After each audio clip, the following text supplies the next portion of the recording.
Hello, and welcome to episode 112 of the InGeneral podcast.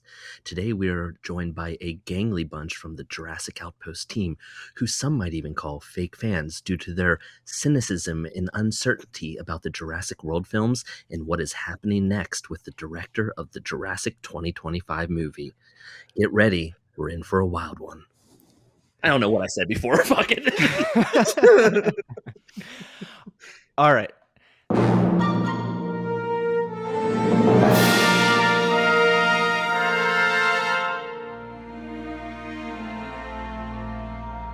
Hello, and welcome to episode 112 of the InGeneral podcast. My name is Caleb, and I am joined with Samantha. What's going on, Samantha? Hello. And Jayden. What's up, Jayden? Hello. And I'm alright. Good. And Double D Derrick Davis. What's up, man? Oh, just taking a walk in the park. Actually, no, I'm inside. It's too wet and rainy, so no. And I'm also joined by Asees. What's up, man? It's exciting to have everyone here. It's almost intimidating, you know? And last but not least, I have Chris Likes Dinos Pew on the line here. What's up, Chris? Hey, how's it going? And I agree with Asees. Right now, it kind of looks like we're looking at the big intro of the Brady Bunch. Faces here in a grid. This is the most we've had on a podcast in a long time. Well, we've had some really huge Jurassic news lately, so figured lots of people were valid to hear lots of voices and lots of opinions. So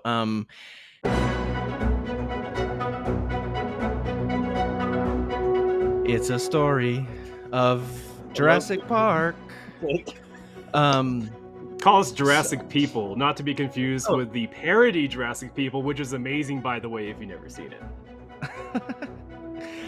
All right, so in case you have been living under a rock, a couple of weeks ago, a new Jurassic World film written by David Koepp was announced. And just yesterday, we got the news that David Leitch was in talks to direct that movie. I'm going to open up the floor here. How are we feeling about that? I'll start this one because I think I saw this when I was coming out of the gym, and I saw a tweet from Chris, and I'm subscribed to Chris because Chris has the good stuff. If you're not subscribed to Chris's Twitter feed, do that. I saw like a HUH. I was like, okay, interesting. And then I saw what he was like tweeting about, and I was like, oh no. Oh, and I saw the name, then I went, oh no. This is how it's gonna go down, I guess. Fast and Furious, here we come. That's all I can say. It's literally a Fast and Furious director directing a Jurassic. So it is what it is. That's all I got. Let me chime in. I've got nothing against the director. I've obviously seen John Wick. I think the John Wick movies are good.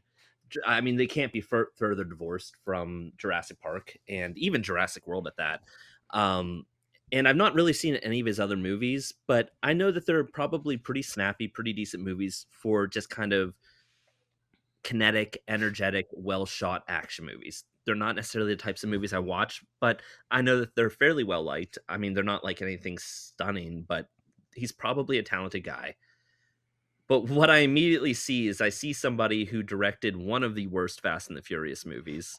And that's probably not his fault. That movie was drama central, and it was probably a lot of studio and actor drama and everything that happened there. So that one's I'm not going to put on him, but there's no doubt about it. It's bad. Knowing that they've been trying to push Jurassic into Fast and the Furious, and they even tried sequences in the last two Jurassic World sequences, and largely, I think they were probably some of the most controversial and subjectively to me, some of the worst sequences in those films. It scares me. But on the flip side, just because those are the only types of films that he's done so far, doesn't mean that they're the only types of films that he wants to do, doesn't mean that they're the only types of films that he can do, doesn't mean that's what he's going to do with Jurassic. So I don't want to immediately throw it out, but I certainly would have liked a director that was less of a director for hire and somebody that has a resume that better fit Jurassic Park. So that's my initial. That's the thing. Like, that's the thing that really bugs me about all this is like, yeah, he could do something else, but him being a director for hire with such a quick turnaround, with them having to start filming in like May, it's being rumored now. So that just screams to me being like, hey, this is a script. don't do too much extra stuff. Here's the pre-production stuff, and just film this for us and watch over post-production. I don't think he's going to be innovating too much. And if he's the type of director that does a lot of action, snappy comedy type movies, it kind of gives us the indication that that's the kind of script they kind of have developed. So that kind of gives me the indication that that's the kind of movie we're going to get. Something similar to I don't know, like a fast action movie, like a lot of the Malta stuff, like you said. And that's not very encouraging for me. I don't want to jump too far ahead because I imagine we'll cover this separately, and I do want to hear from everyone else. But it is worth noting that Jeff's article, he had said that he wasn't really hired for his fast snap. He wasn't hired to bring his style necessarily to Jurassic. They hired him because Universal has a good working relationship with him. He's apparently very professional, a very good filmmaker, a very talented filmmaker. They hired him as somebody to bring the vision that I guess Spielberg, Koepp, and Frank Marshall cooked up. And I mean, I'll offer an option. Maybe he read the script and was like, no, I connect with this. This is the type of movie I've been wanting to make, and no studio has allowed me to make because they say, why can't you just do more like John Wick? What are you trying to do? So it's a whole lot of what ifs. It's certainly nothing to get necessarily excited by from my perspective, but I don't want to write him off just yet. But it is worrying. There's no way around it. And that's, again, not a slight against this guy. I don't think he's untalented, but it's worrying. The last thing I want to say before we open up to like the rest of the guys on the podcast here is it's not a rookie director. This guy has a lot of big budget already under his belt, so at least we can expect something more, I guess, tight in terms of like a filmmaking aspect. That the action sequences will be good. They'll be a lot more solid than I think what Colin gave us and what JA gave us. So we can at least look forward to some decent to good action, which is at least something we can kind of like tip our hat to, I guess. Oh yeah, I have a lot of thoughts, but I'm gonna wait until everyone else has spoken. But like the one thing I want to say is that Jayden and I were talking a minute ago, and David Leitch was a producer on a movie that I really liked called Violent Night. It's about Santa killing people, and it's extremely violent. And so I mean, I didn't know he was involved in that movie, so like that gave me a little boost in his favor also. But yes. Samantha, what do you think about this? I pretty much echo what Chris said. Like, I think I said this on Twitter. I was like, this is a very underwhelming choice. Like, yeah, it could be good, it could be bad, it could go either way. I'm not gonna write him off, like you said, obviously, because I do like John Wick, I do like Atomic Blonde, but that is nothing what I think about when I think about Jurassic. I don't want the really action-packed, like, is Maisie gonna go full John Wick when a dinosaur dies? Like, where are we going with this? Like, that's what scares me. The revenge cycle starts. Right? Like, I mean, maybe that's her character arc and she becomes an assassin that, hunts dinosaur poachers. There we go. I mean, she can't be traced. She's a clone, so. See? They can't find her. Then it turns into Atomic Blonde and, bisexual lighting. That's all it is. But like Chris said, it could go the other way. They could just be going, hey, we like this director. We want to work with him. Let's see what you can do that's, maybe outside of what you've been typecast into as a director so far. And, so maybe they're just trusting him with that. Yeah. Double D, Derrick Davis, what do you think? Well, I mean, to echo what Asees said, he is a more experienced director, which, I mean, when Colin Trevorrow was announced for Jurassic World, he'd only done Safety Not Guaranteed, which was just like a mostly talky kind of picture, like not really any action in it or anything really visually stunning about it. It was a good movie, but it wasn't something that we thought of for Jurassic either. So I feel like, at least, as has been said, we can expect at least some stylized sequences. He knows how to move the camera clearly for action. Maybe he'll know how to move the camera in more interesting ways for even the more dialogue heavy scenes. But, and the other thing, from judging just from his IMDb, he hasn't written any of the movies he directed. He only directed them. So we know he won't want to tinker with David Koepp's script like maybe Colin would have, because he's also a writer. So I think kind of feel safer about Koepp's words being intact, whatever they may be. And I guess lastly, it was revealed on IMDb that he was the second unit director on the first Jurassic World. So he already has a connection to the franchise that a lot of people might have missed. I'm not really thrilled either. I think it's a weird choice, but it's not like the end of the world either. I don't think. I could wait and see, basically. Yeah, he was second unit director in New Orleans on Jurassic World, which included those Main Street, chaotic flying reptile sequences, which were pretty hectic and crazy and chaotic. So, Jayden, what are your thoughts? I'm pretty optimistic. Me, We got Aziz, one. and Caleb. Yeah. Yeah. So Caleb and Aziz and I were talking yesterday. We were like, no. Let's jump on the pod now. Let's just complain. He's come around. I knew he would. He would. But then Caleb was like, nah, let's just sleep on it. Let's think about it. And I was like, yeah, all right. Let me research a bit. My only problem with Dominion is that it wasn't gory or violent enough, like how Jurassic World was, Fallen Kingdom, and previous Jurassics. So when I see his movies that he's done, like Deadpool, Violent Night, and stuff like that, I'm like, okay, cool. Maybe we might see more the violent aspect from dinosaurs actually being dinosaurs. So that makes me optimistic a bit. I would have loved Bryce Dallas Howard to take it. That's my personal pick for it. But yeah, I'm not angry about it. I'm just like, okay, I can see there's positives in this and there's negatives, but I more want to look at the positives.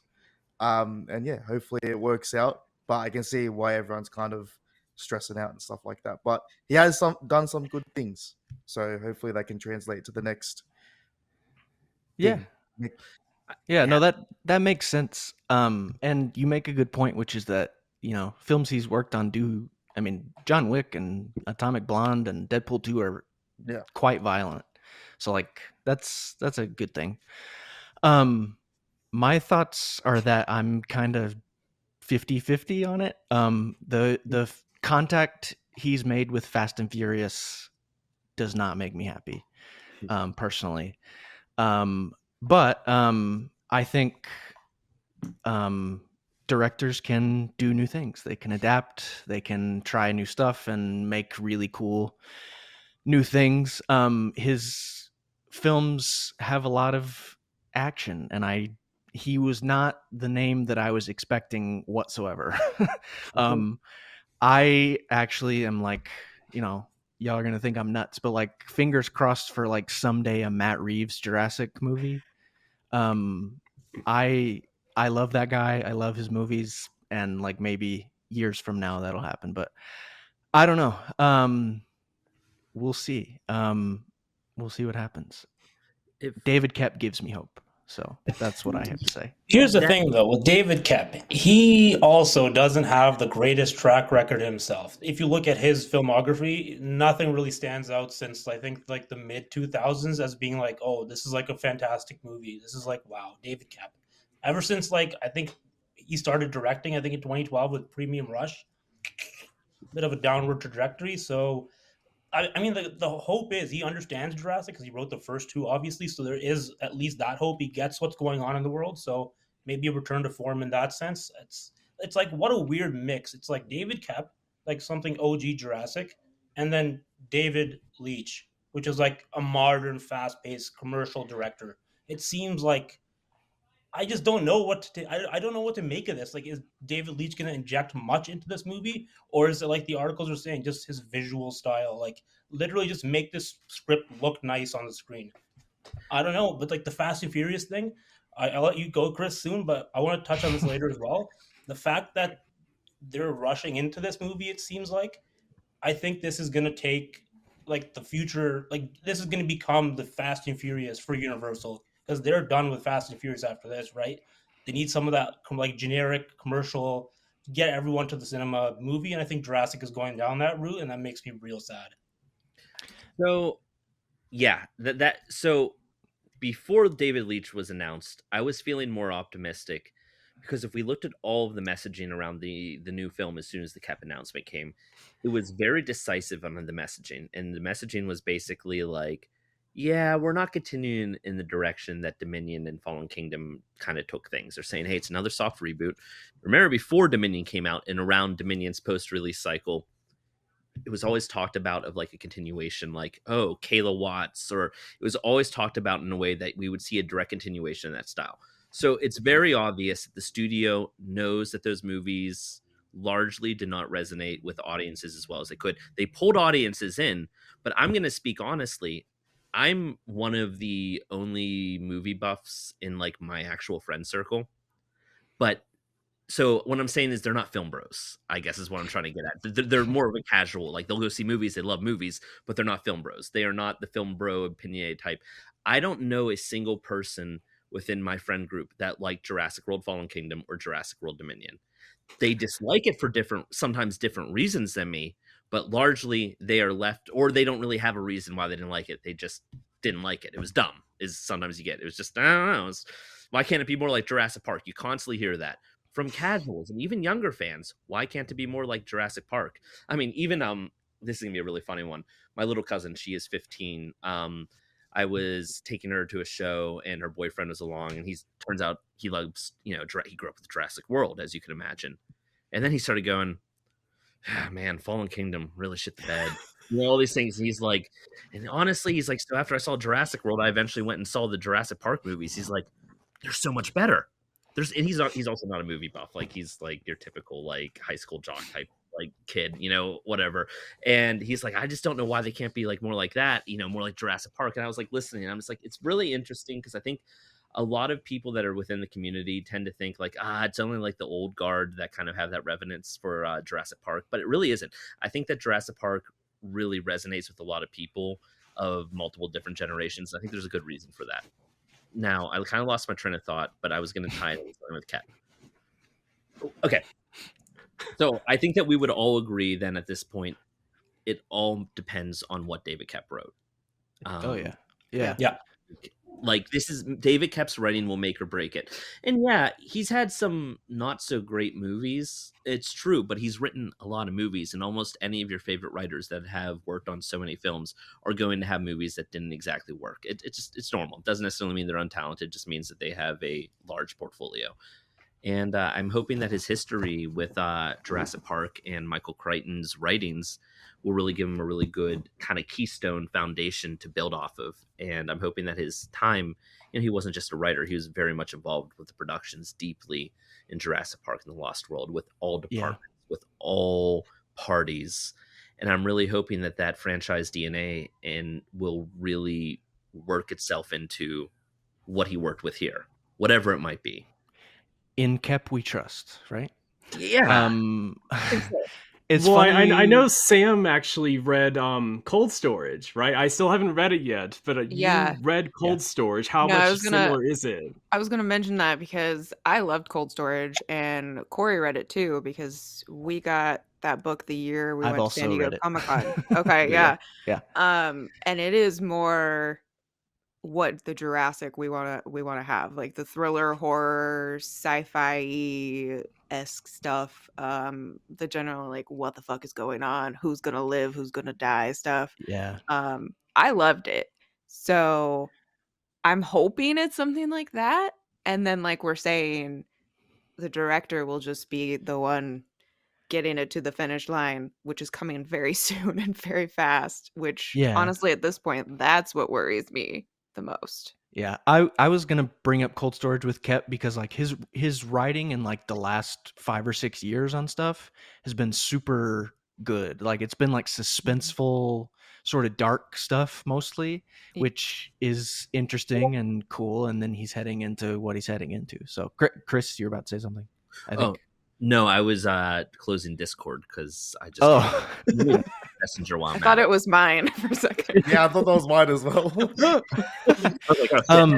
Chris, I was gonna say it's funny that you talk about like what other people are thinking about Jurassic and what your younger cousin thought about Jurassic, because when I was getting this Triceratops tattoo the other day, I sat down, and the tattoo artist in his head must have been like, this guy's getting a dinosaur tattoo. He must like Jurassic Park, and which is true.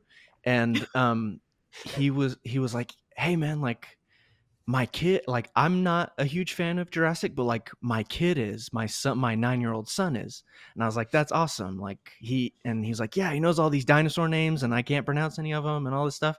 But what was interesting that he said was that his 9-year-old son has seen all the Jurassic movies, the first 3 and the latter 3, and apparently said to his dad, he was like, Dad, those older movies are kind of scarier. Like they're a lot scarier. Like a 9-year-old kid said this. And I was like, that's interesting to hear. So, yeah. Yeah. And that one story with my cousin and her boyfriend is just one of many. I thought that was just a really interesting generational story. It's not just like isolated incidents. And I don't go looking for these things.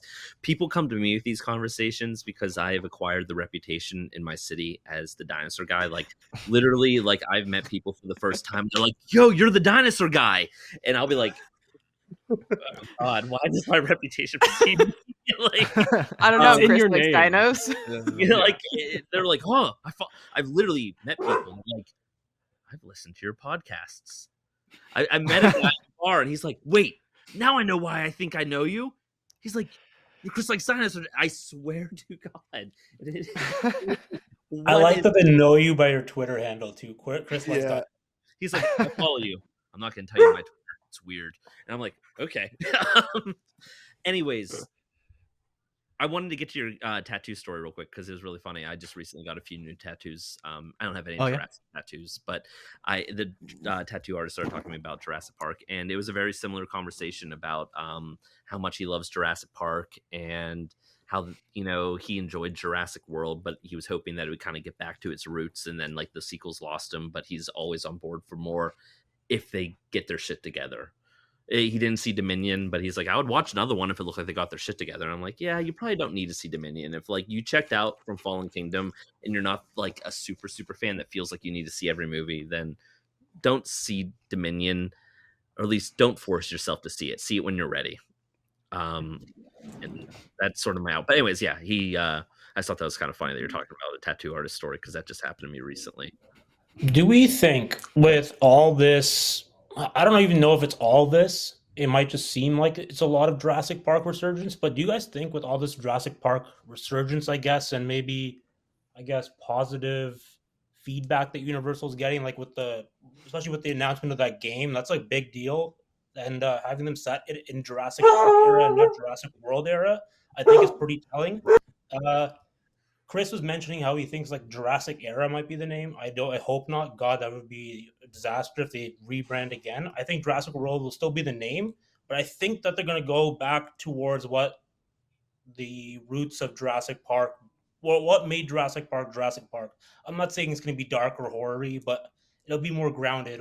It won't feel like there's superhero dinosaurs. It's going to be feeling like it's not MCU-ified, if that makes sense. Like Jurassic World series. The entire trilogy was. It felt like an MCU thing. And I hope this, I think it won't feel like that moving forward, if that makes sense. God, you're reminding me of, like, I'm sorry, I know I have a lot to say, but I haven't been on a podcast in a while. And I basically have built all of these things that I've really, really wanted to say. And Let it out, bro. For one thing, I fucking hope so. Like, genuinely, Jurassic Park 30th was a really successful initiative.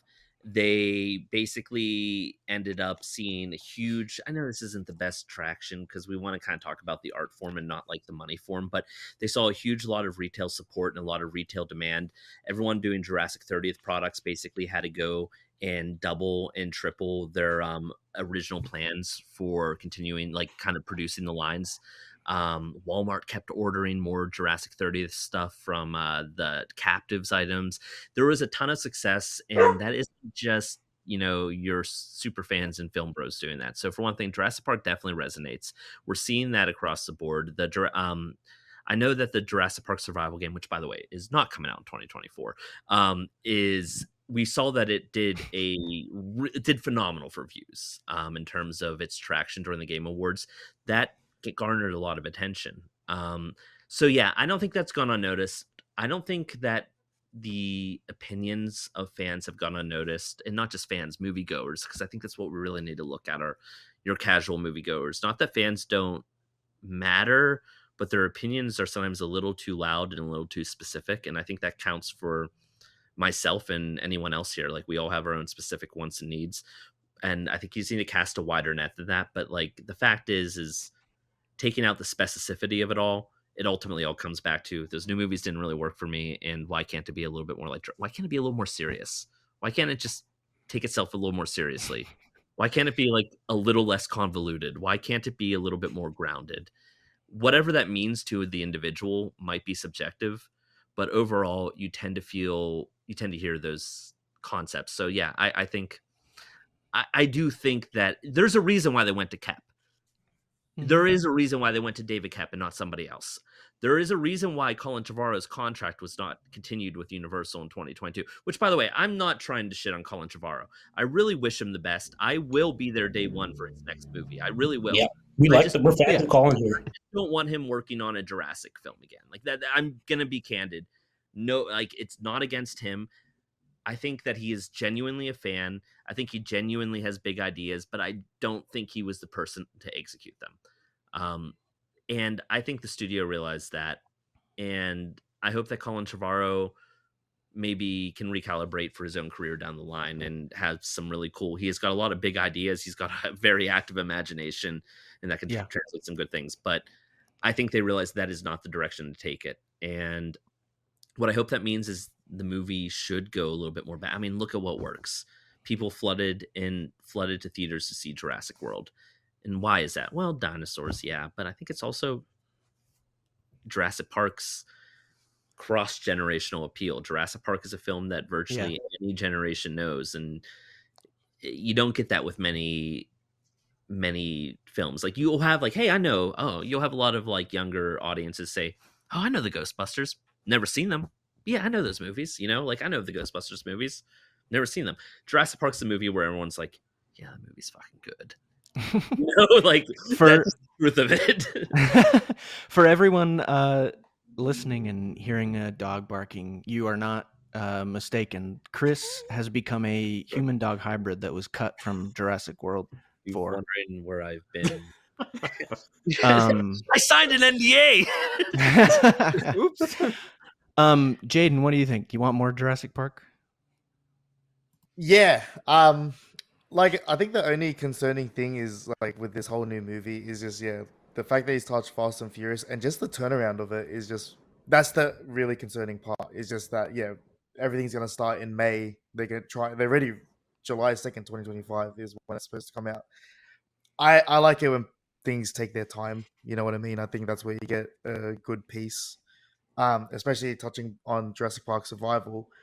I think we said in the last podcast we would rather see it come out in 2025 than this year, because you don't want to.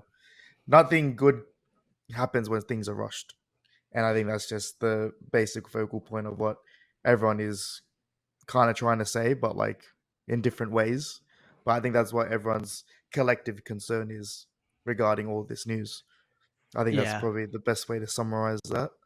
But I'm kind of I'm looking forward to it. I hope it's not like how Asees is saying it's the next Fast and Furious, because that's what social media is kind of gathering from all this. And they'll just I don't want to see that. Like, even my barber messaged me yesterday. He's like, oh, why didn't you tell me that they were making a new Jurassic movie? I was like, I talk about Jurassic enough. I thought you would get bored of it. He's like, man, I can't wait to see Vin Diesel beat a T-Rex. I'm like, please don't. I was like, yeah. Oh gosh. There are people that do want that, but they are not the majority. Yeah. There are people that will see that movie, and there are people that do want that movie, and I'm not going to discount it, but largely I don't think that's the majority. No, thank you. But other than that, like, it is really weird, because even on Saturday I went to a Twitch party, same thing as Chris. People come up to, you're the Jurassic guy, oh, you're on the news, blah blah. And then I got taken away and talk about Jurassic, and I actually met someone that is actually a fan of Outpost and all that stuff, which is really crazy. And he works for EB Games. And touching on the Jurassic Park merchandise thing as well, EB Games here, they didn't have anything for JP30 until like they had a showcase last year, and there was no JP30 stuff. And then someone was like, "Oh, it's the 30th anniversary of Jurassic Park," and then Australia kind of like, "Oh, is it?" And then they kind of got like a mini little reveal and like little cool things. But I said this in the last podcast as well. I feel like this year is the real 30th anniversary, especially things that are happening here. There's a lot of things that are in the works and stuff like that in Australia. But yeah, I do feel like this year it's kind of like the real 30th, besides from last year, if that makes sense. Oh yeah. hope Well, it does. it's Feels you like know, it already. Yeah.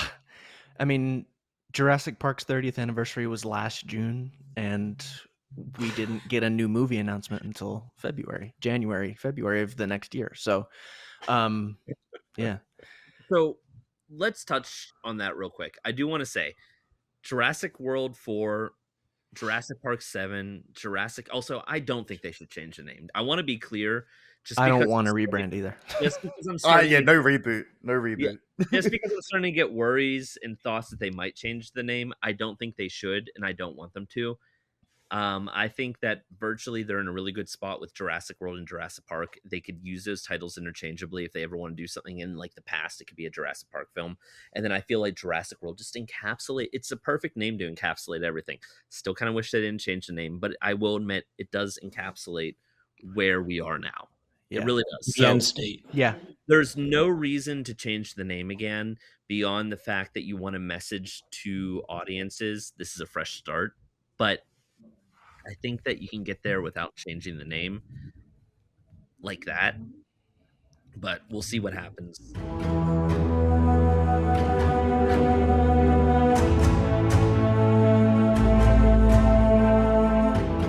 That takes me into another thing we wanted to talk about as far as Jurassic World, which is that next June is the 10th anniversary of Jurassic World, which is nuts. First off, Yeah, that's crazy. How old are we now? Stop it. we're all That old. hurts.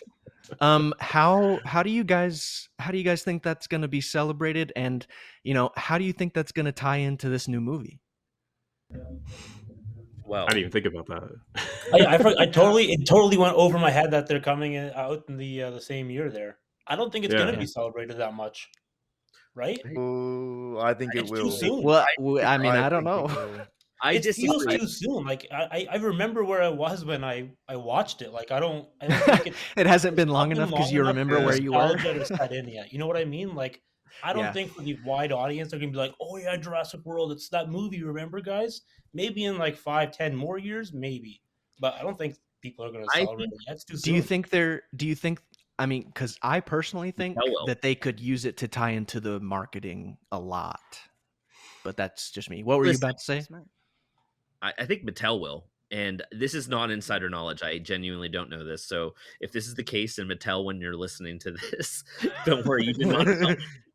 But I can almost guarantee you there will be a Hammond collection in Dominus Rex next year. And that is Hell yeah. just my heart telling me that. That is just, it's I'm the 10th anniversary of Jurassic I'm World. on board. There I'm will on board. be a Claire. There will be a Claire from Jurassic World, and there will be an Indominus Rex. I don't know that, so when it doesn't happen, you can then know I didn't know that. But I really think it will. Well, Mattel has been doing really well, though, Yeah. specifically at San Diego Comic-Con and any of the other conventions that they go to, and like going all out and realizing, yeah, people want the Jurassic toys. They always make some kind of cool thing, interactive thing for people to go see. Yeah. Derrick, what do you think? I mean, I was getting excited last year when I talked to extras who were on Jurassic World, and I'm like, oh, I should have waited a couple years for the 10-year anniversary because they had such cool stories. But I mean, it is already nostalgic for a lot of people. I mean, it is for me too. I mean, I remember when I met Chris on Jurassic World's premiere day. I think he had already seen it before, but we won't talk about that. But But no, I mean, there's always like a lot of memories to that. I mean, I remember when I saw the first Jurassic World, I saw it 10 times in the theater because it had been 14 years since the last movie came out, and I wanted to do it big. I originally wanted to see it 14 times, you know, one for each year, but then I just kind of ran out of money. So but no, it's already nostalgic, and I think they could definitely play off of that for the marketing. Maybe do like a marathon of movies.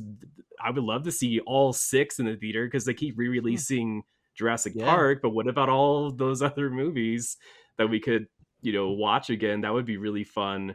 But I mean, to kind of go back slightly, you know, it's if it really does come out in 2025, it has only been 3 years since the last movie. That would be the shortest turnaround for any Jurassic Park movie.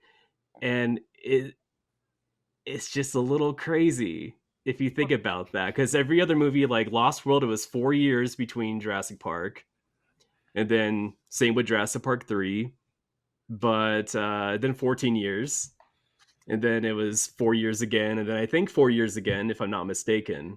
It was 3 years So- between It was World 3 and Kingdom. Yeah, It was okay. many- Well, shut me up. But to your point though, Derrick, I remember it feeling kind of off because I was so used to having 4 years between Jurassic movies.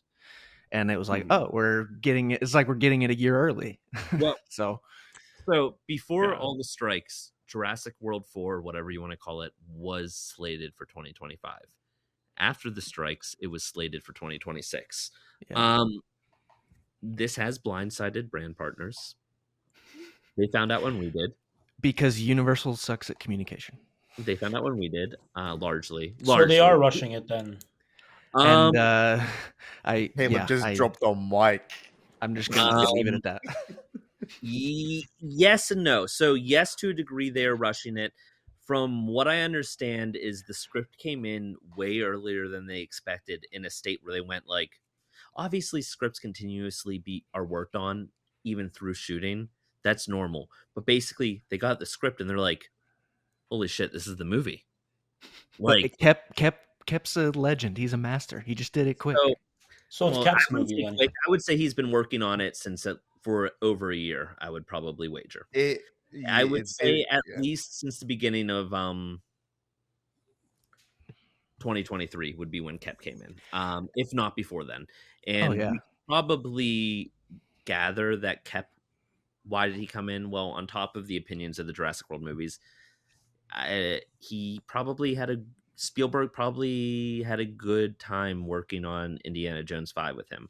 And regarding your opinions of Indiana Jones 5, wherever they land, keep in mind Koepp's script was not the script that was made into the movie. While it provided the framework of the movie that we got, James Mangold took it in a different direction, and it was rewritten from there. Just like the Jaffa Silver script provided the framework for Jurassic World, but it was rewritten from page 1. So I imagine that also played a role, and I wouldn't be surprised if Koepp and Spielberg talked about Jurassic during those times. And you also have to keep in mind that Koepp came in at the final hour on Jurassic World Dominion and did some touch-ups on the script. Yeah. Don't blame him for that movie though, because he's an uncredited writer that just did some punch-ups. Like, did anyone else just get really excited at imagining David Koepp and Steven Spielberg in a room together for the first time in a long time? Oh, so no, go ahead. That could get them back to like the idea of Jurassic Park. It is very exciting to think of David Koepp and Steven Spielberg reuniting.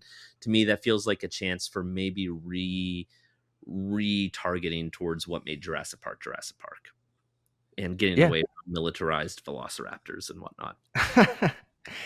We can talk all we want about how like what Chris just dropped on us though is really concerning. Like the fact that the 2026 and then why are they going with 2025 then if they were already slating it for 2026?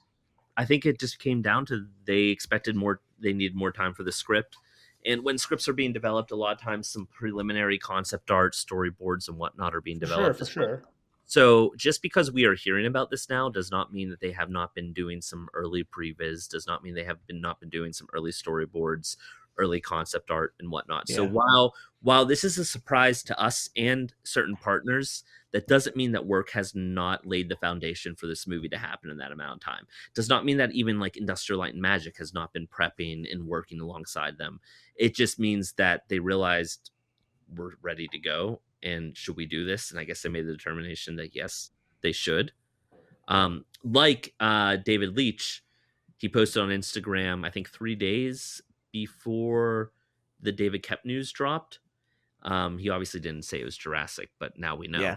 But he was at Amblin. Yeah. He was at Amblin, and he posted a picture on Instagram saying like, just had the dream meeting, pinch me, etc., etc. So we also realized, oh, guess what? Even though we heard about David Koepp and no director 2 weeks ago, even before then, David Leitch probably was quote unquote the director. Right now, what is for everyone listening, Chris just did some hand signal that triggered balloons to fly all over his screen. I think it's 2 fingers because my friend did that the other day on Zoom, and it maybe not. It was Anyway, very strange. that was really weird. This is rolling there. What was I saying? I was so invested. The director cool. planning. Oh, way yeah, ahead of yeah. time. So Yeah. just because we heard about Koepp 2 weeks ago, and the way that you would read that messaging was, oh, they haven't even talked to a director yet. Turns out that David Leitch was pretty much the director at that point. Yes, he hasn't formally signed all of the paperwork. He's probably signed some of the paperwork. Now it's just the nitty-gritty of the negotiations. When a trade reports somebody is in early negotiations, it means basically they're the guy. And unless something catastrophic happens that both parties go, you know what, this isn't going to work out, they're the person. So David Leitch is the director. I doubt Well, that. I feel better about that then. That makes me feel a lot better about it. Yeah, that's good. he posted the picture with Jaws to throw us off, us sleuthing dinosaur fans. I wanted a new Jaws movie, damn it. I was Jurassic World 4. Jayden, I was going to ask you a second ago, and then we can get back to Jurassic Park. But I just wanted to ask you, like, as the youngest among us, what? And no shade there whatsoever, seriously. But like, as the youngest among us, what does the Jurassic World 10th anniversary mean to you? Like, I'm sure it's a little different. We did have a 14-year gap because I was brought up with Jurassic Park 3. Yeah, the best one. No, that's another. I was giving you the opportunity to say that. Is what I was doing. So I remember Jurassic World like I was in Chile and I watched it. Oh premiere. Wow! I was in a totally different country and I watched the premiere there because I know why I was in there, visit family and stuff like that. So it was like really cool experience for me. But yeah, the fact that it's the 10th anniversary next year, and with stuff happening next year, like for example, I guess I've already said this in a podcast before, but the Jurassic World live tour is coming to Australia for the first time next year, as well with the new movie next year as well. I think it's, what's the word? I would be very surprised if they didn't do anything for the 10th anniversary, because Jurassic World pretty much got the flame back for the Jurassic franchise. It is that's true. The pioneer pretty much of what brought it back. And Universal have made a shit ton of money from Jurassic World. Let's all be honest. They've made a shit ton. 100%. A lot of and it especially, yeah. So I think it's very naive to say that they're not going to do anything for it. It's a great opportunity. New movies coming out, potentially new game coming out that year as well. It's just going to be, I don't know what other plans they have for 2025, but I only know, oh my God. Sorry. Chris brought out the Holy Grail. Chris is holding up a VHS of Jurassic Park 3. Beautiful stuff. It's so shiny. Oh my God. I don't know if it's widescreen or full screen. That is beautiful. I've never been not even no, pan and skim. Get away from it. I found it at my grandma's in the attic. Oh, nice. Wow. Nice. But yeah, I guess like with that, I just think they would have to do something, whether it's Mattel doing like a Claire and Indominus thing, or even I don't know, events or something like that. I think it's just very naive to say they're not going to do it because Jurassic World pretty much shaped everything to what it is now and Here's the brought thing, the though, franchise guys. back They to didn't life. do anything for Lost World or JP3. You know what I mean? Like all they do is like a Twitter post, like "Happy 10th, Happy 15th, Yeah. Happy 20th." True. Yeah. That's But all we're gonna get, I think. Jurassic World is not to them. It's not and Jurassic Park. audiences. But yeah, sure, but it's also not Jurassic Park 3 or The Lost World to them or to audiences. So I think they'll do something. I think Jurassic World's 10th anniversary does mark a bit of a milestone. And you know, whatever the sequels did, love them or hate them, or even love it or hate Jurassic World, that movie did well and people enjoyed it. And I think it really introduced a whole new generation into Jurassic. Yeah. So I think it will be celebrated. Yeah. What's that crazy stat? That Jurassic franchise is the only Hollywood franchise that always breaks $1 billion or something like that. That I mean, came it out last averages year. it averages $1 billion Yeah. per movie. Yeah. Yeah. So I Jurassic. just think back and I see the way they used JP25 to market Fallen Kingdom, and I'm like, oh, maybe they could do. I mean, same formula sort of to do that, but I was gonna say that me personally, and maybe other people feel this way too, other Jurassic fans feel this way too, but like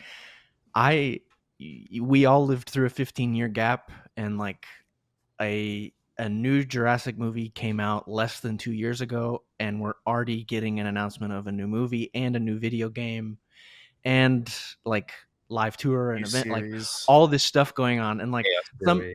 and it's awesome and I'm excited, but like sometimes I just don't know how to handle it all because I've I never wish had I it. was 10 years Yeah. younger. Well, yeah, it felt like after you and me Dominion, we were all about to like go like retire or something. You know what I mean? Retire. Like, oh, it was gonna be nice, We felt a like, nice a early couple of years later. retirement. But I was now ready it's to like throw we're the towel pulled after out of Fallen Kingdom. retirement. Right back into the fire. We thought we were See, gonna I have a thought- year off. Yeah, I thought Yeah, that, man. but then at the red carpet event last year for the live tour that came in Sydney and meeting people from Universal, I heard about the new movie in September. But all I got told was that they're working on something and we should hear something by 2025. So that was from, I can't name drop, but someone pretty high up from Universal. Yeah. Also about chaos theory and stuff like that. The one thing that I didn't hear about from that whole thing, that whole night, I had no, and that's why it took such a shock to me. I didn't hear about the game. The game that's what blindsided me. But everything else that they've announced, yeah, we got told in September. But it's pretty cool that like now that we're seeing, especially what Chris was saying before about the script with the new Jurassic World movie, yeah, it's pretty much sometime before September something would have cooked up and approached the desk and stuff like that. And then since then the ball's just been rolling really, really fast. But it seems like that big ball from the gas station in Yeah. The Lost World. yeah, pretty much. But yeah, pretty much since that point on, everything has just been really like full steam ahead since September, pretty much. Like they already have Steve Rossetti working on it, the paleontological advisor. They are no doubt already designing dinosaurs. He's no doubt already involved. He probably has been, because the way that he talked about it basically kind of implied that they've been working on it, and he's like the cat's out of the bag sort of. So again, yes, it's rushed, but no, that doesn't necessarily mean that the groundwork, foundational work has not been being worked on. It just sort of means they kind of looked at where they were and said, I think we can make this movie this year and get it out next year, as opposed to make it next year and get it out, the year after. Yeah. So I guess my final question regarding, I feel a lot better about this, by the way, about this whole situation regarding the movie. I no longer I'm feel like glad, it's that Asees. rushed. I'm I glad feel we've like I feel helped a lot you. Therapy You know when session. you like go to therapy, it's like, Yes. I gotta let out my feelings. And then you walk out Jurassic feeling like a new therapy, man, that's your what this head's is. out. I feel like this And is like ASMR. Jurassic therapy right here. But I have a question for the roundtable, because a lot of people are like concerned, like our boy Kerr, like, are we concerned about the use of animatronics versus CGI in this, with how fast, or do you think they've been working on this stuff already behind the scenes, like all this, all like the writing and pre-production stuff? yes and no. I mean, the Giganotosaurus wasn't finished until like a week before they shot its scenes, and they pushed off the Giganotosaurus scenes till the end of Dominion. for that very reason. So they'll probably arrange their shooting schedule around animatronic work. If with any luck, they'll be able to use some of the Dominion animatronics and build from there. And hopefully they've already been talking to those partners and starting to lay the foundational work, and hopefully their experience. I just hope we don't change studios again, because each Jurassic World movie had a different studio handling the animatronics. So I really hope that we can just work with John Nolan Studios now, and they can build off of their experience on Dominion to do even better job this time around. And I'm hoping a better cinematographer, and without the constraints of Dominion, the pandemic, I'm hoping that they can do a better job shooting the animatronics, because largely I don't think there's an issue with the animatronics. I think there's an issue with how they shot them and how they blocked those scenes. The blocking in those scenes was, well, it kind of doesn't look like they had blocking. Kind of looks like they went out there, brought everything out there, and just ran around with the camera and tried to make it work. And I think that was largely due to the constraints of the pandemic, being afraid of being shut down. But fuck, it wasn't good. It really wasn't good. The animatronic scenes to me looked like a movie made out of a theme park dark ride, and it wasn't the animatronic scenes. Derrick, Jayden, Samantha, thoughts? I'll let you guys go first. It's fine. I feel like I've spoken a lot. Just about the animatronics versus CG. Oh, just stuff? Asees's question. Yeah. Yeah, I mean, I would like to have as many animatronics as possible, but again, with the tight time frame, you never know what they may sacrifice. But also, like Chris was saying, they may have been working on this for over a year now. Who knows? I mean, you know, the people who are making the animatronics could have been the first people to be contacted and say, hey, get this going. We need X, Y, and Z. Go. So unless we have insider knowledge, it's kind of hard to say. Yeah. Chris, do we have any insider knowledge? No, Chris, the insider. It was like a couple days to a week before the announcement of Koepp that somebody had reached out to me and told me about basically being told that crews were being assembled roughly, and a date was kind of set, and it was basically like, yeah, if everything works out, this is like, and it was one of those things where I knew the person was legitimate, but I was like, did wires get crossed? Like everything I heard was 2026. I was just sort of like, no way, but like also, I believe this. I know the information is true, but the wires get crossed along the way. So yeah, and then I was just like kind of looking into that info, and then boom, the news dropped, and I was like, well, fuck, it's true. Like, that's filming in the UK, right? Yeah, the Sky Studio, yeah. Is that gonna is it move from like where they filmed at Pinewood to Sky Studios? Is that like a significant change? Is that something that we can look into? Like, is it a small studio, or like what's the deal? I think just Universal's heavily invested in Sky Studios, or maybe they even founded it. I'm not entirely sure, but yeah, I think that Universal has a tight relationship with Sky Studios, so that probably makes sense. I don't think we can read into that too much yet, but that might mean that there's some new crews working on this movie, and this movie also might shoot more on location. I don't know. You know, it might be a movie that gets out into the woods, out into the jungle.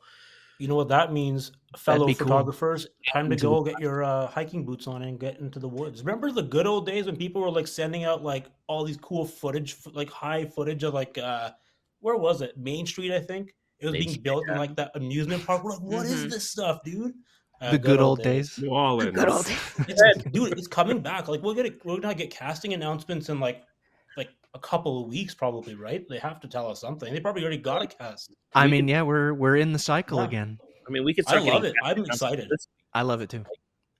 Like it could start very soon. It could start very soon. They are no doubt heavily in negotiations and talking to people right now. Like it could literally start as soon as this week. They might sit on the news because it's also a marketing technique to sit on that news, but because most of the time when the trades cover something, it's just fed to them from the studio. It's a controlled quote unquote leak. You know, basically it's part of their marketing plan. So yeah, I'm wondering who the new, or maybe they'll have Michael Giacchino come back to do the music score, because I know the director's previous movies, except for his most recent one, he worked with Tyler Bates. who I think most famously did the music for the Guardians of the Galaxy. So I don't know how I feel about that, if he uses him or if he'll use someone completely new. But like, would we want Michael Giacchino back, or would we welcome I think someone it's new? at someone this new. point? I want Let's get Caleb. a new taste. Get Yeah, Caleb in there. Caleb, Come on. Caleb. I want Caleb. Petition to Yes. get Caleb to do Get this. that resume in, Caleb. Let's go. To be on the you know, music movie. my schedule's open. Call me. Yeah, I take back the bad things I said about you earlier, Universal. Anyway, I just want to touch on the animatronic thing real quick. go ahead. Go ahead. I remember in September as well being told by Universal as well. They have pretty much, with the theme parks and stuff like that, especially from what I've heard about Chaos Theory, they've really already have plans of making vehicles from Chaos Theory into like rides and animatronics for the tours and stuff like that. So if they've already started on that with Chaos Theory, it might be fair to say that maybe they've got animatronics ready for the new movie. At the very least, I'm sure they're planning them at this So point. Chaos Theory is going to be something almost like a required reading for the round table here, it looks like. So I should probably catch up on Chaos, or what's the Crab Cretaceous, I guess. I should probably finish it. How much did you see? We said this last time. I got to the part where the date didn't work in season 5 or something. Oh, When don't need to Kenji finish. got stood up or something. I was like, you know what? It's not You're for me. already too far. No, You're already too far. Asees, Leave it at- you gotta finish. You gotta know the whole You gotta story. finish it. You gotta do it. Leave it at season. Samantha, do you finish this? No. Yeah, exactly. I did with a few drinks. It was a good time.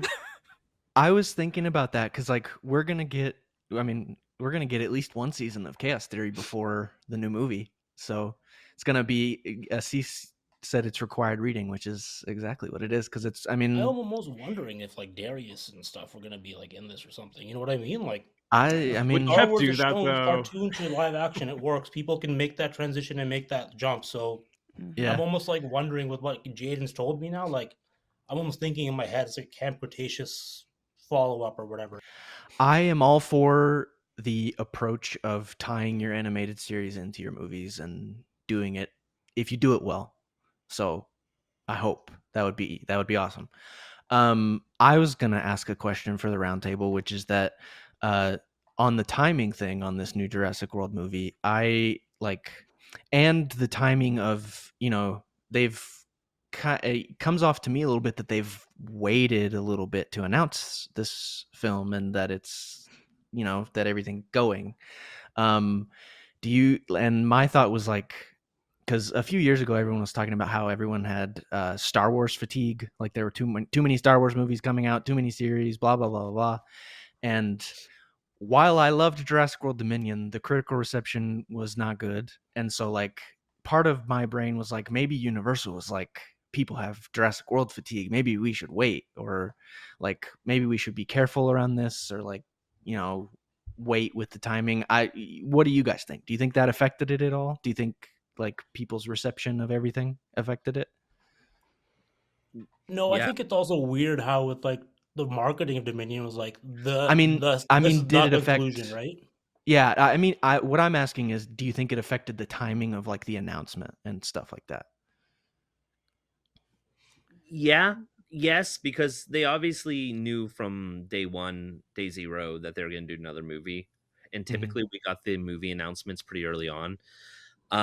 So yeah, I do think that there's a reason why, 8 months after Dominion, we didn't get a date tease or whatnot that we normally get. I do think that is why.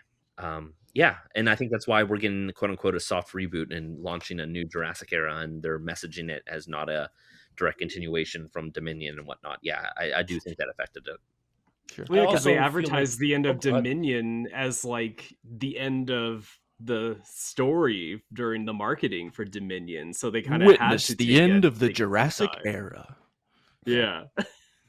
And then to turn around like that quickly, being like, yeah, it just ended 2 years ago, but here's a new one. You know what I mean? It's like maybe the marketing wasn't as clear or something, or should have been as clear. But then, what was I gonna say? Shoot, Yeah, you were saying I don't know, something a come- second ago.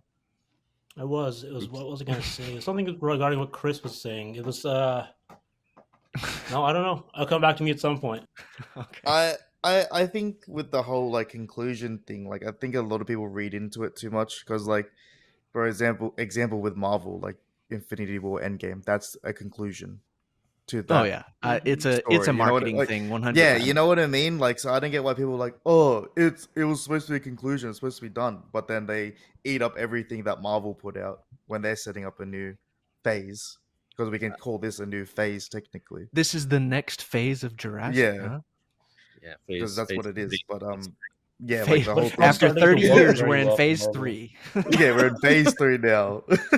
Um, But yeah, that's probably the best way to put it. Realistically, like, yes, Dominion was a conclusion, but to that phase, and this To that is now era, the start. Yeah, and now this is the new era, as Yeah. Chris likes to say.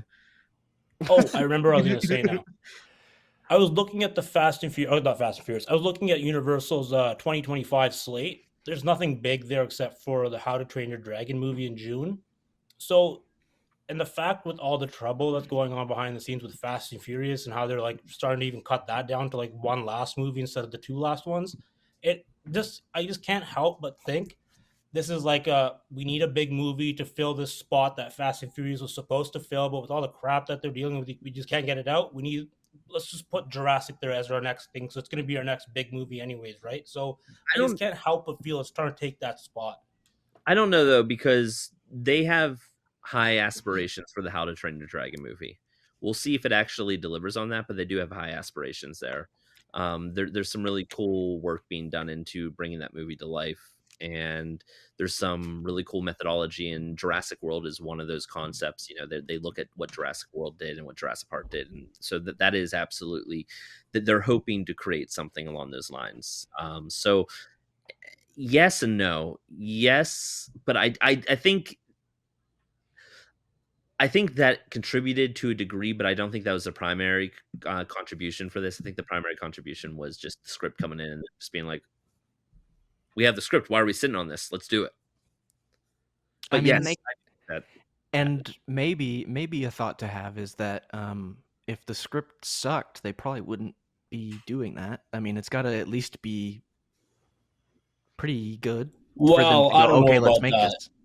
Universal, like, I know. I don't know if we've talked about this, but like Universal has like a behind the scenes track record being like, we know the script isn't that great, but too late. Go for it.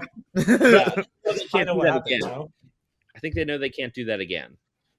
Well, you would hope so, because we've had like arguably 2 really weak scripts in a row now, and it just seems like they don't care. So I'm hoping they put the proper amount of care. It just seems like what people are saying online, it just seems like they're just like, get it out. It's just a product now. You know what it means? It doesn't feel like a labor of love almost. You know what I mean? Like it doesn't feel like it's come from the heart.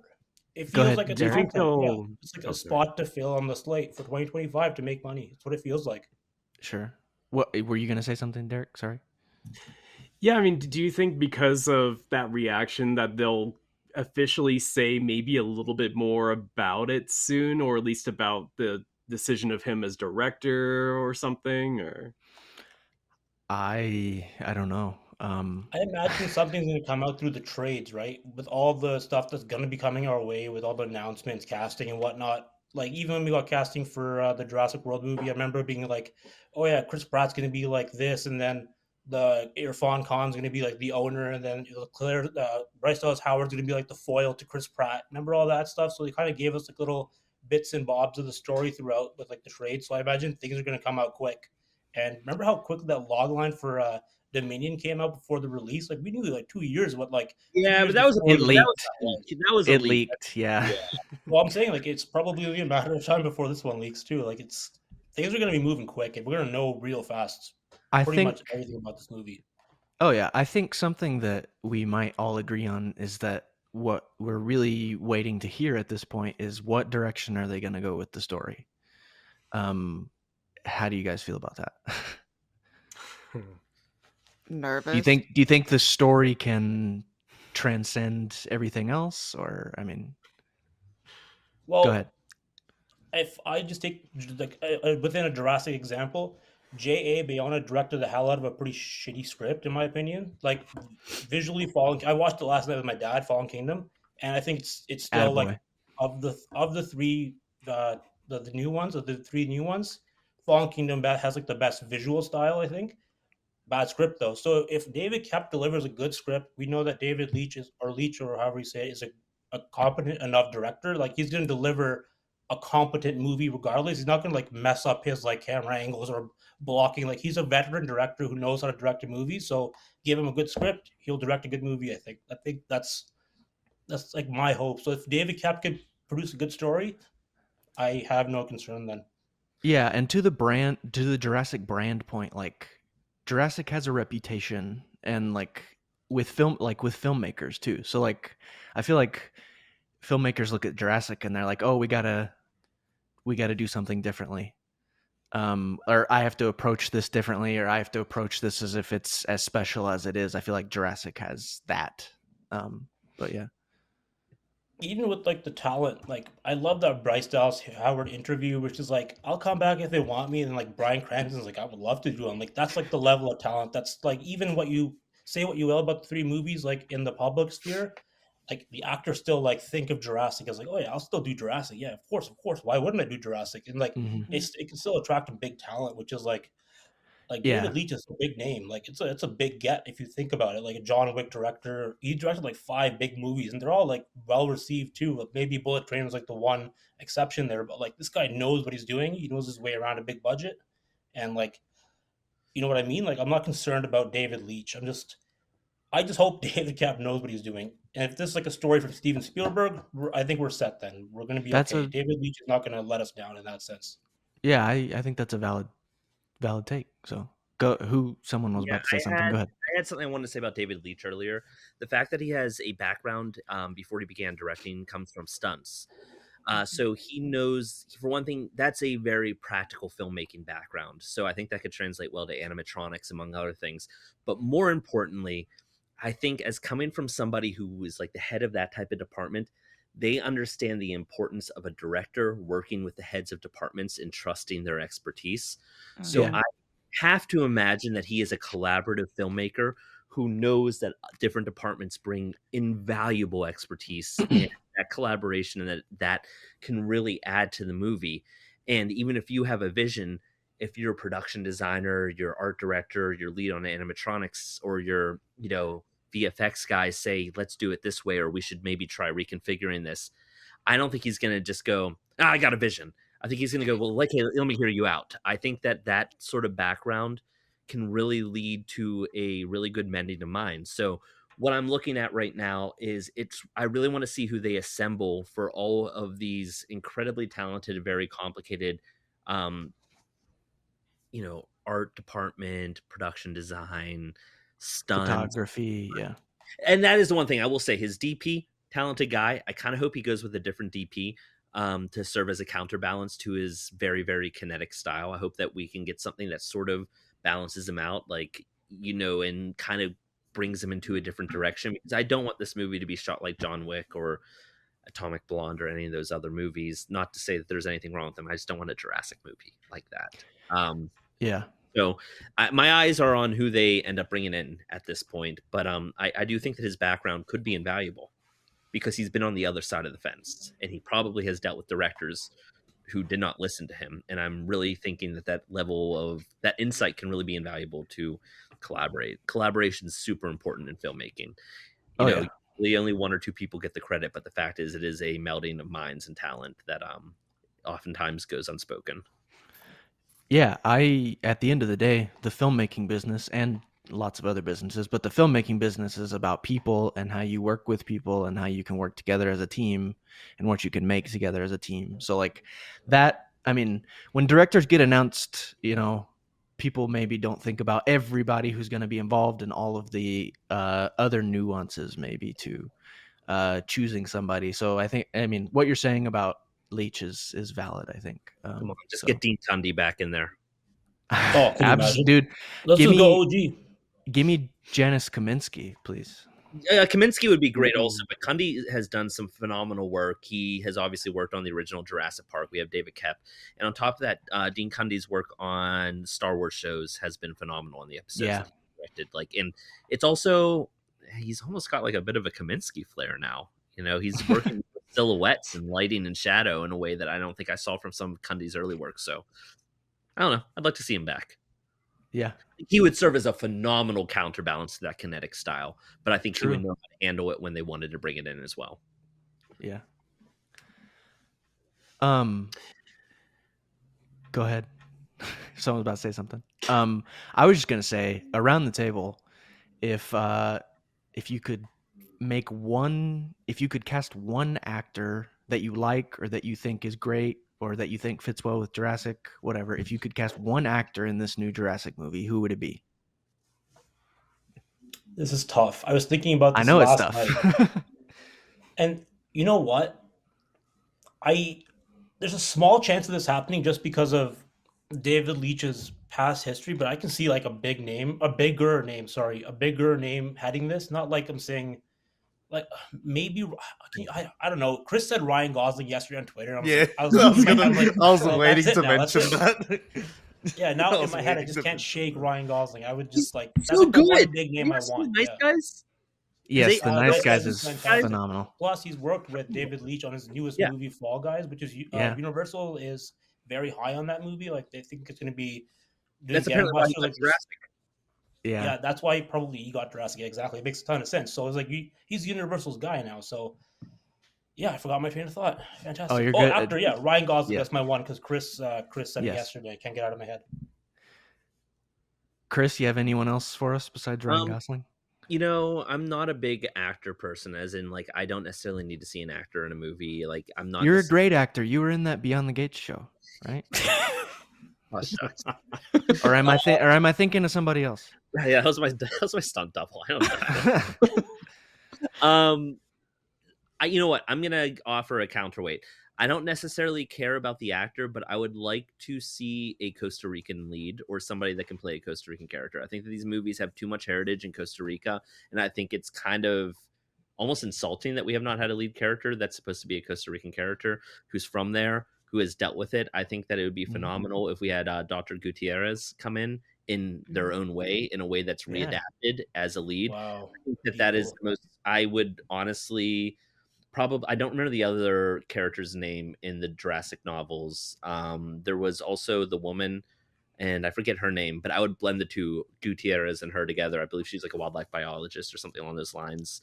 I would blend them together, and I would probably like to see a woman take the lead as Dr. Gutierrez, and somebody that has basically dealt with dinosaurs on the mainland since the 90s, but it was basically covered up by InGen, the government, and who's basically like, fuck you. Now you care because they're in your own backyard.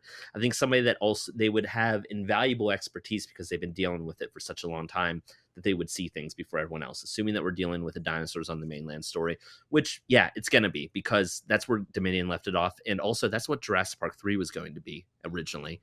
And David Koepp was originally. David Koepp said no about that. Well, no, he started. He put in some ideas for Dominion. I mean, not Dominion. Fuck. Like he nixed that whole Jurassic Park 3 mainland stuff. Yeah, no, he didn't say no to mainland. I mean, that's where Crichton was always going. It's going to be a mainland story, but it does not have to be a Colin Trevorrow mainland story. In other words, it doesn't have to be global where they are everywhere and whatever. Like, it can be a lot more isolated. So let's go to Costa Rica, at least start there, and let's have a character that's leading the conversation from there, and let their cynicism from the history of basically not having the support and dealing with this without any sense of they've never seen any repercussions, and then Jurassic World opens and there's like, are you kidding me? These things are on, killing people or causing, natural damage, even if it's not killing people, causing ecological damage in their jungles, in their wilderness, in their farms, towns, etc. It's a butterfly effect. It can create I think that just would create a good character. That's the character that I would write first. Butterfly flaps its wings and Peking. Yeah, you get rain in New York City. Exactly. Samantha, who would you cast? Brendan Fraser. Oh, okay. Okay. Good. I mean, that's what I'm talking about. I think he would be excellent, and I mean, who doesn't love Brendan Fraser? Yeah. Truth. He could pull in people, and after the disappointment of the Batgirl movie just getting shoved into the corner, I think he'd be great. He's riding a high right now. pull him into a franchise, give me more Brendan Fraser content, He's charismatic as hell, yeah.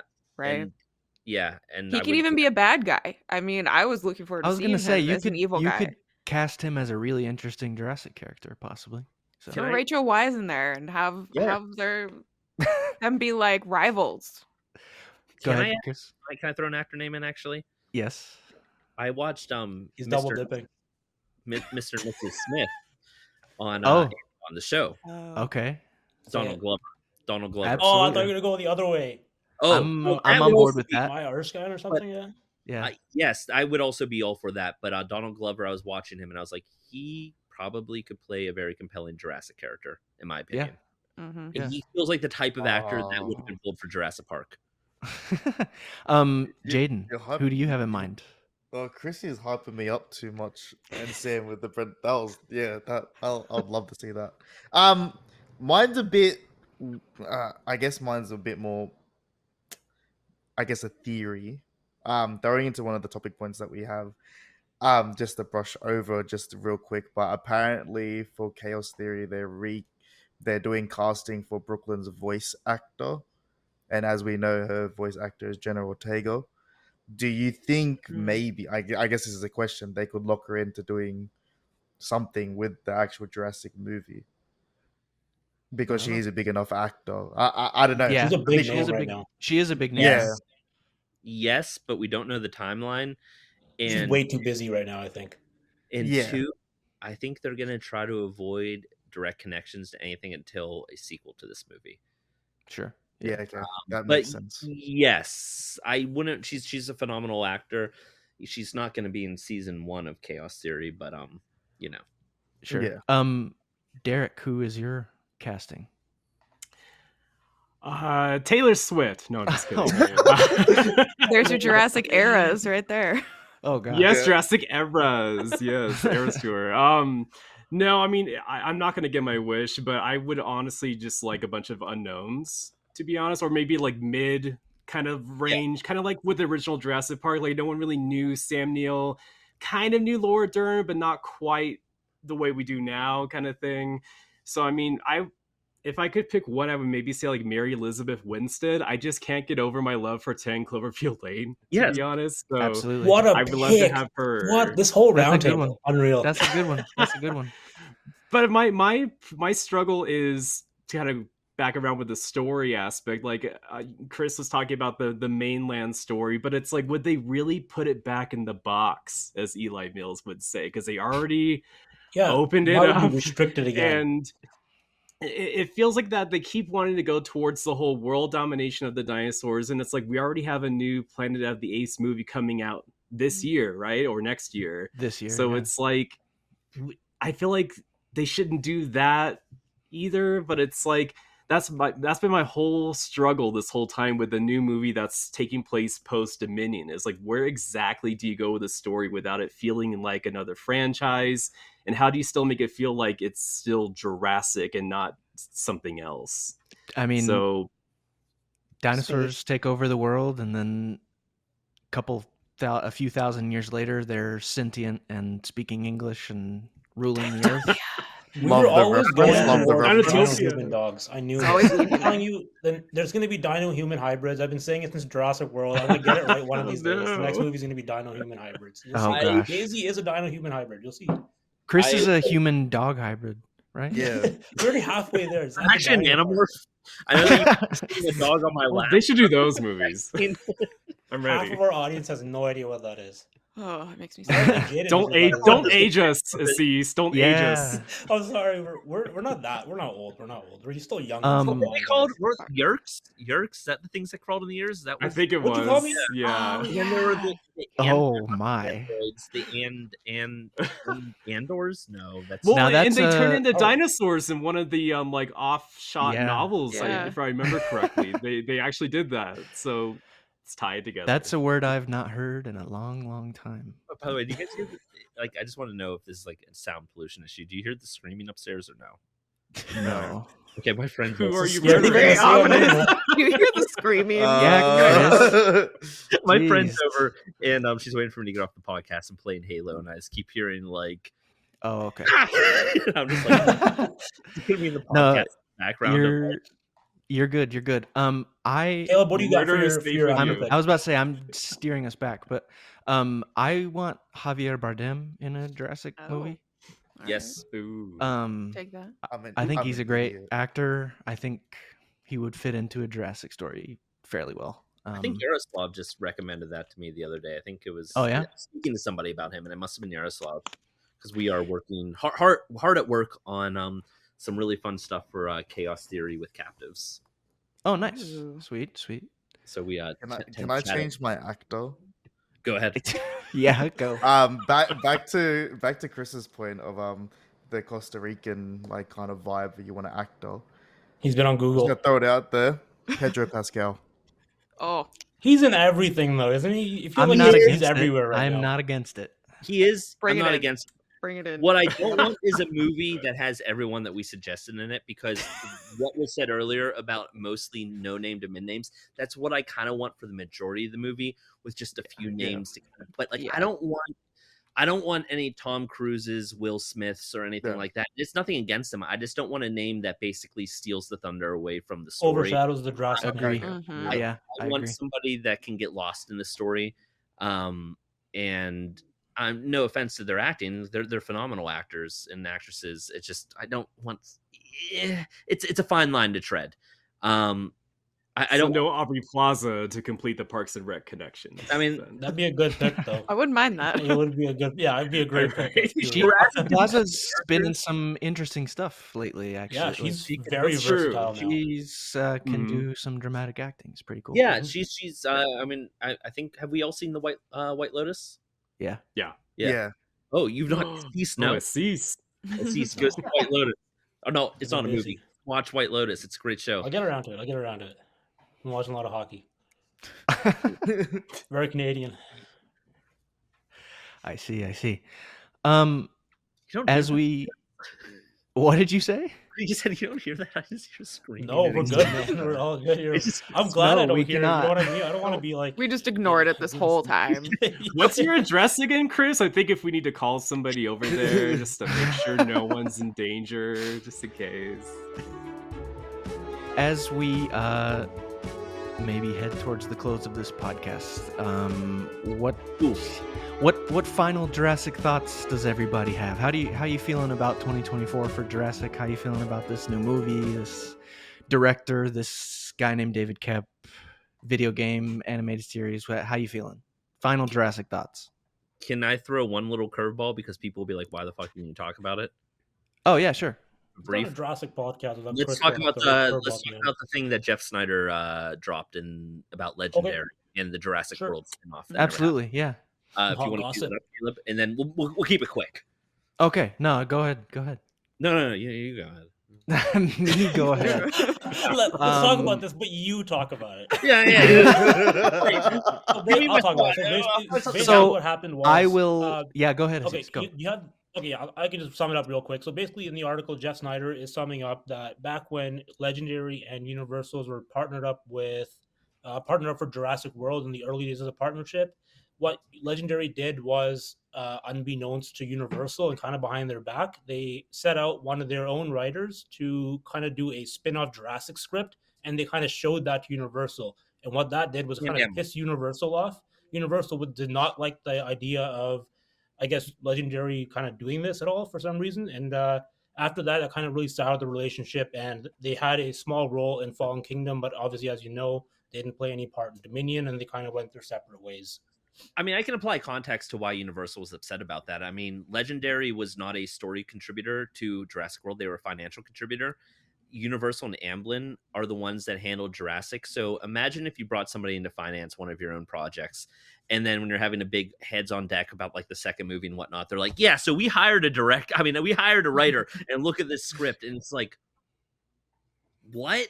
Like, and on top of that, to add a little more context, I believe that Universal also felt that Legendary is riding off the coattails of Jurassic World a little too much, and basically kind of saying things like, we never miss, and Legendary always tells the best stories and whatnot.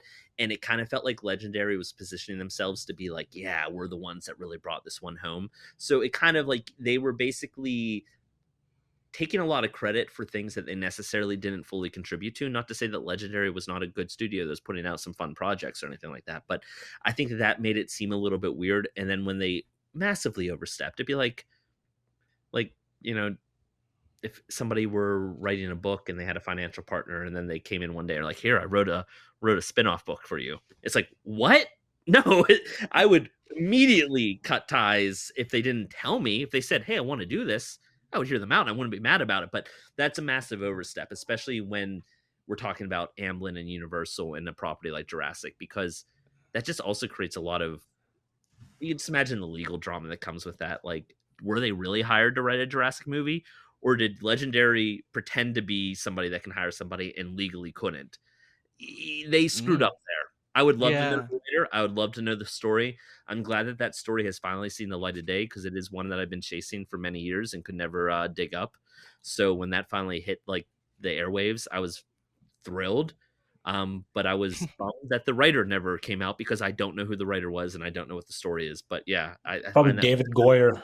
So somewhere Koepp? there is a Jurassic World spin-off script written by somebody. Yeah. But unfortunately, it'll probably never happen because it pissed people off. Understandably so. It's super interesting to hear after all these years, like that happened. And I like, my reaction is that, like, because I want Jurassic spin-offs, so I'm like, yes, let's seek out Jurassic spin-offs, but like Legendary did not approach that correctly at all. No, that's a screw up. I think like literally none of us are studio execs, but none of us would make that mistake.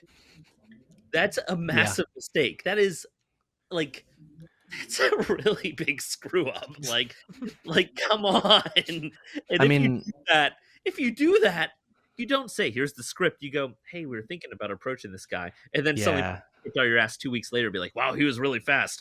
I didn't do this at a time. You have a discussion. You don't slam the script on the table. Yeah. Fascinating. Also, Jurassic spinoffs. I don't necessarily want spinoff films at the moment. But I mean that like another day. I mean that in less of a literal spin-off way and more of a like stories that aren't like directly tied to the characters of the original stories, I guess is what I mean. But yeah. Well, I mean, that seems like what we're getting now. Another exactly. Yeah. Reboot. And hopefully that soft reboot, and I imagine the soft reboot will not include Blue. No hate to Blue. I'm sure we'll see her down the line, but I think that we need some time away from these anthropomorphized dinosaurs. And she's living her best life in the Pacific Northwest. It's fine. And also no Rexy, please. I hate that. I hate the fact. Or Beta, who had no story significance and should not have even been in there. Oh, we've talked about it many times, and I toys. Will. But yes, it's for the toys. But there's no chance this is going to be like a Maisie Beta movie, is it? There's like no chance. Right? What I'm telling you, John Wick, but with Maisie Beta. Listen, the thing you got to understand about the trades aren't like secretly getting information without the studio knowing. It's the studio positioning the trades to put that information out there. So you got to understand that this coming out being like it's a reboot, a whole new Jurassic era, that's not just the truth of it. That is a strategy. They want to distance themselves from people that went, man, these movies really haven't. Even in the Jeff Snyder article, and this is something that we've talked about on the podcast many times about the Jurassic World films following the trajectory of the Transformers films, where they just did not learn from their mistakes because they're making so much money. But then instead of them slowly curving downwards, eventually the audience just fell off. They went, well, I'm done. And it says that Steven Spielberg recognized that they were on that trajectory and didn't want. Uh-oh. Universal execs got to him, guys. Yeah, they cut him off. Oh no. Universal. Wait. Okay. The Halo connection is too strong. For those listening to the podcast, we just lost Chris. He went black. So Universal took it. But again, we heard screaming on his end, so there's something going on. We don't know after if it's the cost there or not. I'm gonna send him a message and ask if he's coming back. Ever, because he might be murdered, but you know, these things happen. So, no, I don't know what to say. There it is. He was in the middle of something really good. Yeah, I was very captivated, and I already forgot what he was talking about because I lost the commotion. He just sent me a message and said yes, he's coming back. So Okay. I'm gonna let him We'll allow it. continue what he was saying when he gets back, and we can It's either not a cut that. Jurassic Outpost podcast with at least one technical error or something. You know what I mean? Truth. It's We been we can either 112 cut that out, episodes, or we we still haven't can figured it leave. out. We can leave all of this in and just should Leave it cut it in. out. It's fun. It's fun. Everything is Aw, content. No. This is our true selves. Ugh, the professional in me is like Raw "Nah." unedited. We don't want to do the raw and unedited. People don't like the raw and unedited. They like the I professional. Why? We're lazy. We don't want to edit. So. I know. People I are said, weird "Are on the you internet. coming back?" He said yes, and I just said when. As if that Well, even we needs could- to be asked. We could just wrap it up too, because I don't know if you'll come back. We've been running for an hour and a half already too. Should we Oh, go I to know. your question, Caleb, that you were going to Completely. wrap up with? Yeah. Oh, sure. So Chris got cut off, but he was talking about, what was he even talking about? Let's just close that thread real quick. Don't remember, I think it's been but too it was long. really I think captivating. we've all I think figured it's it been out. too long since he left. Our minds just blanked out.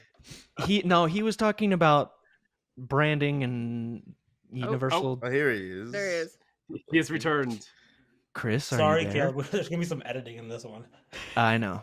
Yeah. I don't know what happened. You're alive. My internet. We connection- forgot what you were talking about too, bro. We couldn't Yeah, even you pick were- up. Chris, you were gone so long that we forgot what you were talking about. Well, here's the thing. For me, I've only been gone for about 30 seconds. How does time work? What? Been talking, and then So suddenly- Chris, finish your thought. do you think I have any godly idea of what I was saying? Oh, Okay. God, Chris goes, no. Bring back the he's tape. gone. He's like a train. Forget about it. He's going. Okay, I think we should leave all of this in because it's fun and hilarious. Anyway, okay. So, now that we have Chris back, and now that we've talked about the fallout between Legendary and Universal, which was a interesting story that came out this week, let's head towards the close of this podcast since we've been talking for a while. Final Jurassic thoughts about Jurassic in 2024, Jurassic in general. How you feeling? I want the video game. Okay. That's what I'm most Yes, excited second about. that. Jayden, what do you think? Yeah, I'll reiterate what Sam said. I think everyone's looking forward to it, but I don't want it rushed. Yeah. So I don't mind if I have to wait. But other than that, I'll just leave it off saying that this year is the 30th. I'll just celebrate it another 30, just celebrate it again. Just keep going until December. Yeah. Every year's Jurassic that- year. Yeah. Yeah. Other than that, that's about it. Chaos Theory this in June. It's gonna come around pretty quick, to be honest. And yeah, I guess we'll just pin everything else later and talk about it in another podcast. Yeah. Derrick, final Jurassic thoughts?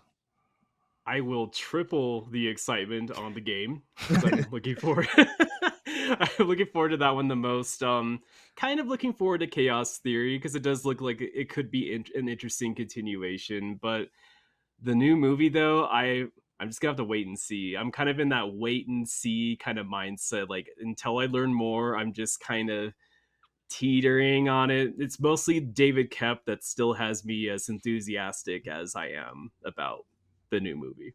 For sure. Asees, final Jurassic thoughts? I just can't wait for like all the news bits to start rolling in again. Like every other day, there's going to be news, and it's going to be like, oh damn, there's too much news now, and I can't wait till we get to that point. But until then, I can't wait till we get to that point. Nice. Chris, final Jurassic thoughts?